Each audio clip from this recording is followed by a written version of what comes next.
꿈다운 라디오, 꿈다운 새벽 책방, 오늘도 기분 좋게 시작합니다.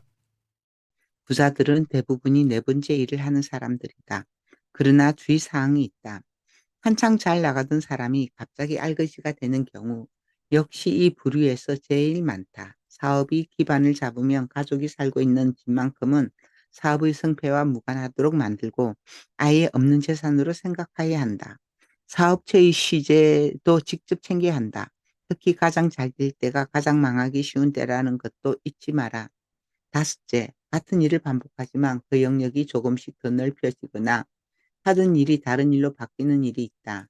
대부분의 봉급 생활자들이 여기에 속한다.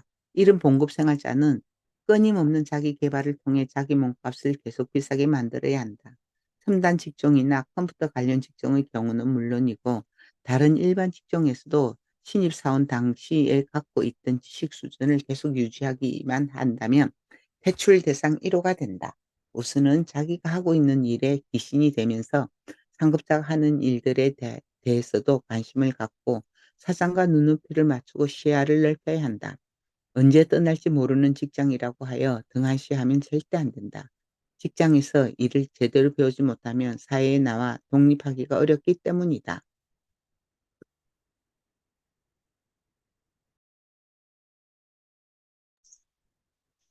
직장에서 일을 잘하지 못할 경우에는 대우도 신통치 않으므로 부업을 생각하지만 부업도 하나의 일이다. 회사에서 새는 바가지는 회사 밖에서도 새기 마련이다. 일하는 것에 자신이 없으니 자연히 손쉽게 돈을 벌 것 같이 보이는 다단계 판매 같은 것에 관심을 갖는다. 손해볼 것도 없을 것 같이 보이기 때문이다. 그렇게 해서 실제로 봉급 이상의 수입을 얻는 사람들도 있지만 어느 회사에서건 양다리를 걸치는 사람은 환영받지 못한다. 오히려 가족이 운영할 수 있는 부업을 마련하거나 준기술적인 경우에는 같은 종류의 일을 인터넷을 통해 구하고 야간에 할 수도 있을 것이다. 재테크 방법은 첫 번째 종류의 일을 하는 사람들과 동일하다. 주식 투자. 장이 상승세를 타는 중에 올라탔다면 수익을 얻을 수 있으나 머리 높이까지 오르기를 기다렸다가 팔 생각을 하기보다는 어깨 높이에서 파는 것이 맞다. 장이 꺾이기 시작하면 대부분 손실을 겪게 되는데 손실의 크기는 그 전에 얻었던 이익을 초과할 확률이 높다. 이익을 볼 때 자기 머리가 좋은 줄로 생각하여 투자금을 늘리는 겉똑똑이들도 많다. 명심하여라. 꽃이 피는 건 힘들어도 지는 건 잠깐이더군. 돈 버는 건 힘들어도 날리는 것은 잠깐이다. 나는 코인에 대해서 전혀 모르며 투자하지도 않는다. 코인과 관련하여 내가 들려주고 싶은 이야기가 있다. 이 세상에 다이아몬드 반지를 원하는 신부는 10명뿐이라고 가정하자. 그 반지에 들어갈 다이아몬드는 다른 10명의 사람들이 하나씩 갖고 있다. 그리고 그 다이아몬드를 세팅할 수 있는 반지는 전 세계에서 한 명이 10개만 갖고 있으며 그 이상은 존재하지 않는다.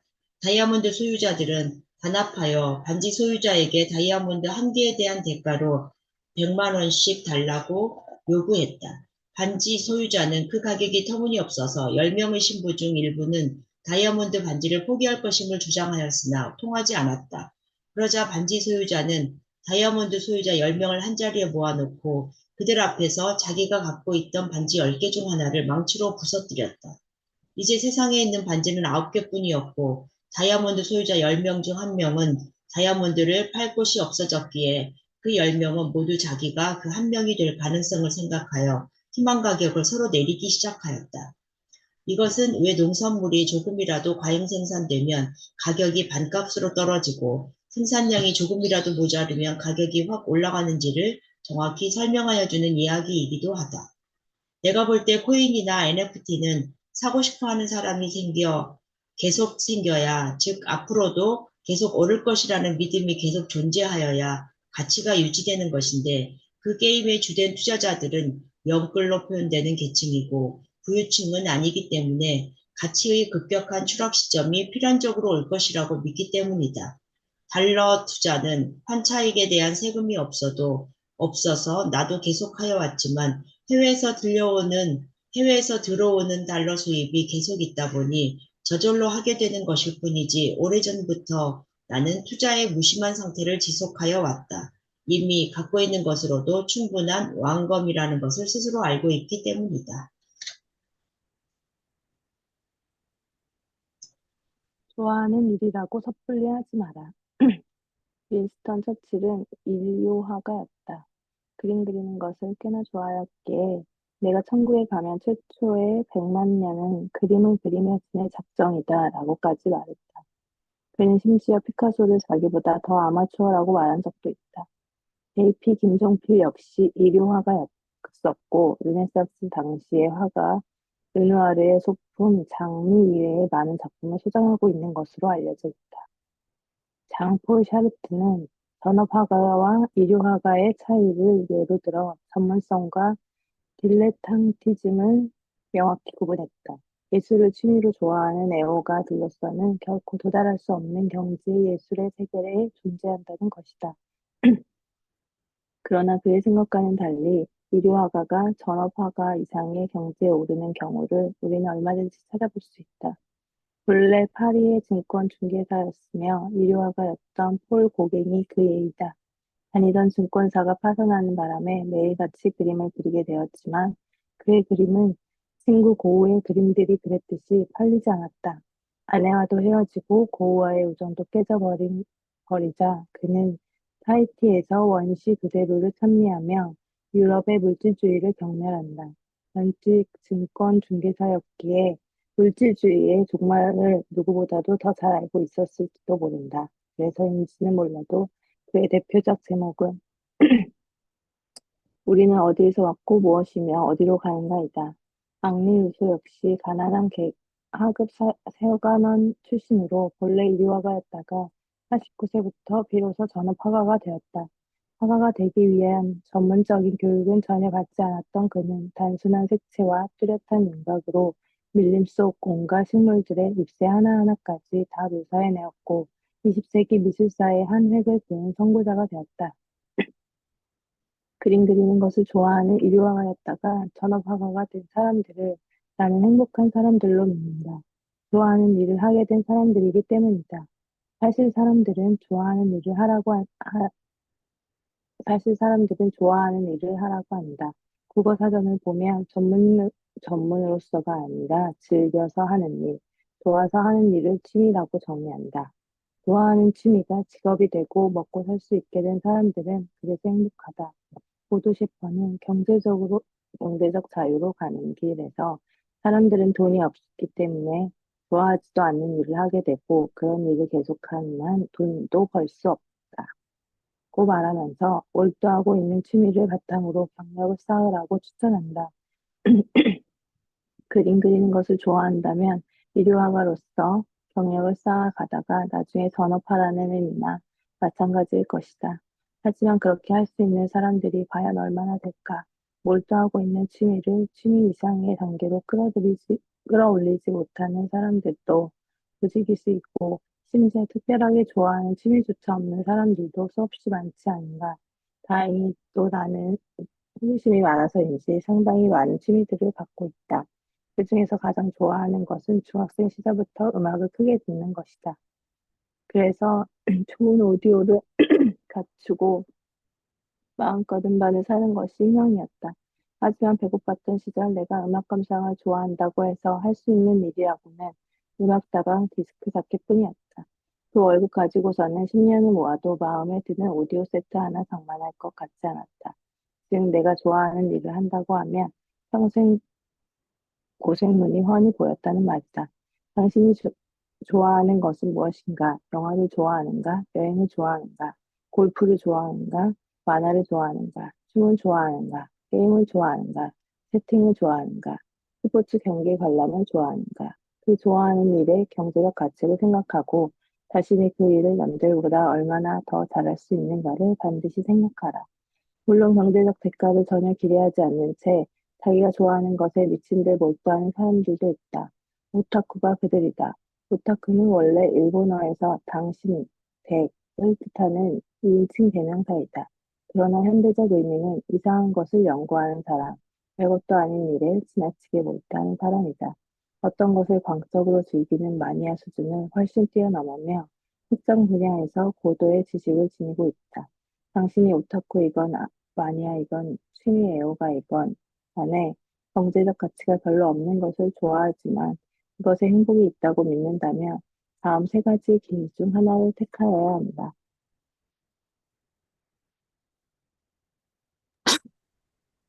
첫째, 그 분야에서 정말 최고 1인자가 되는 길이다. 예를 들어, 게임을 최고로 잘하면 쌈장 같은 게이머나 게임 평론가가 될 수도 있을 것이다. 스포츠 경기 관람을 좋아한다면 방송국의 유명 해설자가 될 수도 있다. 술을 좋아한다면 술을 마신 뒤끝을 평가하여 주는 전문가가 될 수 있을지도 모르겠다. 채팅을 좋아한다면 외로운 밤 채팅에서 헌팅하는 법이라는 책을 쓰는 경지에 이를 수도 있을 것이다. 또 여행을 좋아한다면 한비아처럼 미국에서 석사까지 받고 외국 회사에서 근무 잘하다가 35 나이에 불쑥 사표를 내고 7년간 세계의 오지들을 여행한 뒤 그 경험을 책으로 펴낼 수도 있다. 어느 분야에서든지 일단 1인자가 되기만 하면 좋아하는 것을 하면서도 이런저런 방법으로 생활을 영위할 수 있다는 말이다. 오타쿠는 어떨까? 신세기 에반게리온의 제작자 가이 낙스의 대표이사였던 오카다 토시오는 저서 오타쿠에서 애니메이션, 게임, 영화에 미친 놈들이 직업적 전문가의 길을 가려면 다음 세 가지의 눈을 갖추어야 한다고 조언한다. 작품 안에서 아름다움을 발견하고 작가의 센스를 포착하는 세련된 시각, 작품을 논리적으로 분석하고 구조를 파악하는 과학자의 시각인 장인의 시각, 작가의 눈과 작품의 디테일을 간파하고 스태프들의 열정과 갈등의 드라마를 보는 통달의 시각. 하지만 말이 쉽지 그 정도의 경지에 도달한다는 것이 쉬운 일은 아니다. 게다가 언제나 1등은 한 명뿐이다. 이 사실을 잊지 말라. 둘째, 최고가 되지 못하지만 대부분의 오타쿠처럼 자기 만족을 위하여 뼈 빠져 사는 길이다. 그러나 명심하라. 그저 여행이 좋아서 일을 저질렀던 한비아의 말을 빌면 이렇게 살고자 한다면 우선 삶의 설계 기준을 해야 한다는 일이 아니라 하고 싶은 일에 철저히 맞춰놓고 살아야 한다. 또 이 일을 하면 내가 얼마나 행복할까를 생각하여야 하고 언제나 자신감 있는 당당한 삶의 태도도 있어야 하며 무소유를 즐길 각오가 되어 있어야 한다. 즉 대다수는 가난한 예술가들처럼 좋아하는 일을 하는 것에 만족하며 사는 것으로 행복을 추구해야 한다. 특히 경제적 가치가 약한 부분에서는 1등이 아닌 2등이나 3등은 대부분 형편없는 대우를 받는다. 한비아가 말하듯이 잘 살지 못해도 좋다는 뚜렷한 가치관이 있어야 하는데 이 길을 처음부터 끝까지 고수하려는 사람이 과연 몇이나 될까? 셋째, 길의 일을 통해 경제적 어려움을 마련한 뒤 그 돈으로 좋아하는 것을 하는 것이다. 사실 대부분의 사람들이 택하는 길이 바로 이 길이다. 여행을 좋아하는 수많은 사람들이 생업에서 여행비를 마련하여 여행을 즐기는 것처럼 말이다. 김동주 치과의원 원장 김동주 역시 그러한 경우에 해당된다. 그 역시 오지여행 전문가로 가라고 할 수 있는데 지난 10몇 년간 1년에 한 달은 여행을 하였다. 그의 홈페이지에 실린 60개국의 수천 장의 사진 자료들과 텍스트 자료들을 방대하며 동영상 서비스까지 제공된다. 이렇게 생업을 영위하면서 거기에서 얻은 자금으로 자기가 좋아하는 것을 시작하다가 전문가의 경지에 다다르는 사람들은 한두 명이 아니다. 때로는 자기가 좋아하는 것을 나중에 하기 위해 일단은 먼저 돈부터 악착같이 모으는 사람들도 있다. 배수아의 소설 나는 이제 네가 지겨워해서 여주인공이 그런 경우다. 그녀는 33세 독신이고 죽도록 성실한 직장인이다. 동물원 산책을 좋아하고 아프리카로 가서 야생동물을 돌보는 것이 꿈이기에 직장에서의 모든 것이 괴롭지만 월급을 모아가며 저녁마다 수의사 공부를 한다. 경제적 가치가 별로 없는 것을 좋아하지만 통달의 수준과 장인의 경지에 이를 정도의 오타쿠는 아니라면 섣불리 자신이 좋아하는 것을 하면 안 된다. 곧 춥고 배고픈 상태로 빠지게 되기 때문이다. 나는 주변에서 내가 보기에는 그 분야의 재능도 별로 없는데 어떤 것을 좋아한다는 이유 하나만으로 계속 물고 늘어지는 사람들을 많이 보아왔다. 특히 그래픽 디자인이나 만화 등과 같이 창조성이 요구되는 분야에서조차 성실과 끈기 하나로만 성공할 수 있다고 믿는 자들을 볼 때는 그 어리석음에 기가 질릴 지경이다. 물론 혼자서 살면서 무소유를 즐기겠다는 각오가 서 있다면 그렇게 해도 된다. 그러나 춥고 배고픈 것은 딱 질색이라며 그리고 좋아하는 일에 천재적 재능을 갖고 있는 것도 아니라면 이 사회에서 대가를 주는 일을 찾아야 하고 그 대가를 받아 좋아하는 것을 하는 세 번째 길을 택하는 것이 현명하지 않을까. 돈부터 벌라는 말이다. 음악 감상을 좋아했던 나 역시 그 마지막 길을 택했다. 그렇다면 나는 어떤 일을 하여 대가를 받고자 하였을까? 어느 특정 분야에 뚜렷하게 재능을 갖고 있지 못했기 때문에 구체적인 생각은 전혀 없었다. 반드시 무슨 일을 하여야만 한다는 어떤 의식 또한 전혀 없었다. 그저 돈 많이 버는 일이면 되었다. 범죄 빼고는 일의 종류가 크게 문제되지 않았다는 말이다. 아마 당신도 마찬가지 아닐까? 2005년 스티브 잡스는 스탠퍼드 대학교에서 졸업식에서 위대한 일을 하는 유일한 방법은 좋아하는 일을 하는 것이다. 아직 그런 일을 찾지 못했다면 계속 찾아라고 하였다. 이는 좋아하는 일이라면 노동이 사라지고 능력과 성공, 행복, 부가 전부 기하급수적으로 커진다는 서사다. 그러나 이 방정식은 번아웃으로 가는 직행열차인 일과 삶의 통합을 전제로 한다. 당신이 좋아하는 일은 대부분 이른바 열정페이를 받는 일들일 것이고 워라밸 따위는 잊어야 할 것임을 명심해라. 그럭저럭 괜찮은 일을 해라. 혹시라도 춥고 배고파질지라도 예술 쪽에 관심이 많다면 노승님의 생활, 비참한 우화를 읽어봐라. 위대한 예술가들의 실생활이 폼나는 것들은 아니었음을 배우게 된다. 나는 고등학교 1학년 때 미술가가 되고 싶었다. 그래서 미술반에 들어갔는데 딱 3명이 나보다 더 구성 그림을 그것도 훨씬 잘 그렸다. 나는 내가 노력만으로 그들을 능가하기는 어렵다는 것을 어렴풋이 깨닫고 깨끗이 미술반을 그만두었다. 그때의 기억이 지금도 생생하여 그 3명의 이름을 아직도 기억하고 있는데 한 명은 상명대 디자인대 학장이 됐고 다른 한 명은 연세대 디자인 예술학부 교수가 되었으며 마지막 한 명은 미국에서 활동하다 한국에서는 디자인 아티스트로 활동한다. 그들을 볼 때 나는 내가 고1 때 좋아하던 미술을 포기한 것은 아주 잘한 결정이라고 믿는다. 좋아한다고 선택하지 말고 같은 것을 좋아하는 사람들보다 훨씬 더 잘할 자신이 있을 때 비로소 그 좋아하는 것을 선택하여라. 감사합니다. 저 여기까지 할게요. 네, 수고하셨어요. 수고하셨습니다. 오늘 일론 머스크 뭐시기냐, 걔는 이런 얘기를 했습니다. For example, at Tesla, we've never spent any money on advertising. 테슬라 예를 들면은 우리는 광고에 한 번도 돈을 쓴 적이 없습니다. For example, at Tesla, we've never spent money on advertising. 그러면 어디에 돈을 썼을까요? We put all of money into R&D and manufacturing and design. 연구 개발하고 제조 그리고 디자인에만 돈을 썼다고 합니다. 테슬라는 광고를 한 적이 단 한 번도 없대요. For example, at Tesla, we've never spent any money on advertising. 대단합니다. 쓸데없는 데 돈 쓰지 말라고 하면서 이런 얘기를 했대요. 네. 사진 찍을게요. 준비하시고요. 하나, 둘, 셋. 네, 감사합니다. 좋은 날 되세요. 수고하셨습니다. 수고하셨습니다. 수고하셨습니다. 하셨습니다.